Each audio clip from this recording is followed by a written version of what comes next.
Okay. Yesterday we were talking about this segment and we said, I don't know that there's going to be a lot to talk about with the Oilers.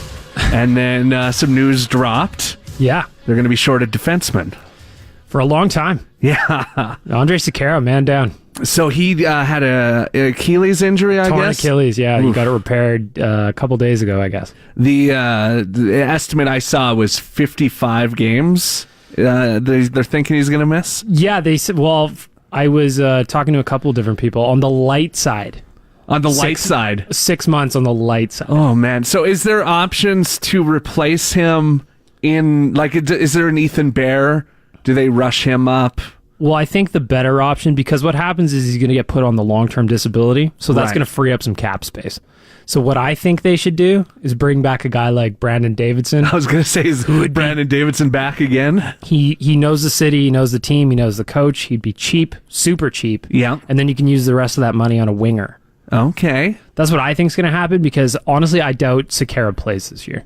Yeah. I think that combined with the ACL injury he had last summer, with this one, he could be, and I hope not, I hope I'm wrong, I'd love to be wrong on this, but I think he could be going down the path to being one of those guys that's always on Always on the disability. yeah. Kind of like Joffrey Loophole in Toronto. Right, he's never going to get off of He's it. never going to play again. They free up the cap space, and I think it's just, it sucks for him, man, because I was really hoping he was going to have a good year. What you think they'll give like a tryout to a guy like Paul Martin, maybe an older guy? I could see them doing some kind of PTO for somebody. Yeah. I think that if they don't, then history could just repeat itself. I mean, Sekera was missing for the first half of last year. Are they really going to try it again without filling the hole? How much do you trust that? Yeah, I mean, I think that you can't go into another season without having at least some kind of guy there with some experience. Hopefully, I was thinking too, it doesn't rush. What's the guy that they drafted this Evan year? Bouchard? Yeah. Yeah, because I mean, like, rushing him in, there's a spot free now. That would just be an awful idea. Get up here, man. If he earns his way on, which he has the potential to do, he's a very good player, then great. Yeah. But I think gifting him a spot a la Justin Schultz, maybe whenever that was now, Yeah. it's a bad idea. Yeah, and then he moves on to idea. Pittsburgh eventually and Wins a cup becomes a and then- pretty yeah, good yeah. player, wins 2 cups Yeah. and does all right for himself. Baggedmilk from Oilers Nation. Our topic today was how do you relax? The Oilers for you, is that relaxing? No, yeah, it's weird. It's like everything that happens is stressful in one way or another with them. So, no, they're not. They used to be. Yeah. Once upon a time, I'd watch a game with my dad, have a good time, sit on the couch, maybe having a beer or two. Now Have it's a more laugh. frustrating.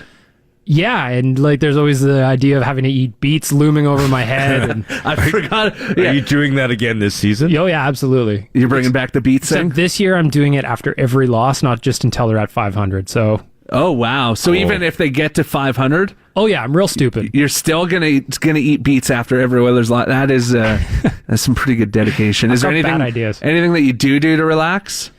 Oilers had a horrible night. You're eating beets. Honestly, the best thing to do to relax for me is take my dog for a walk. That's boring. But that's a good one, though. It's kind of frees up my brain to kind of watch him for a little bit, make sure he's not eating cigarettes or Hey, anything. mine was playing video games, and Jimmy was practicing his lightsaber skills. So yours sounds probably the best of the three Yeah, maybe options. I'll like fiddle with an instrument or something. I find that relaxing, but And then I wanted to talk about how the Vancouver Canucks have finally done something correct. They do a lot of things wrong.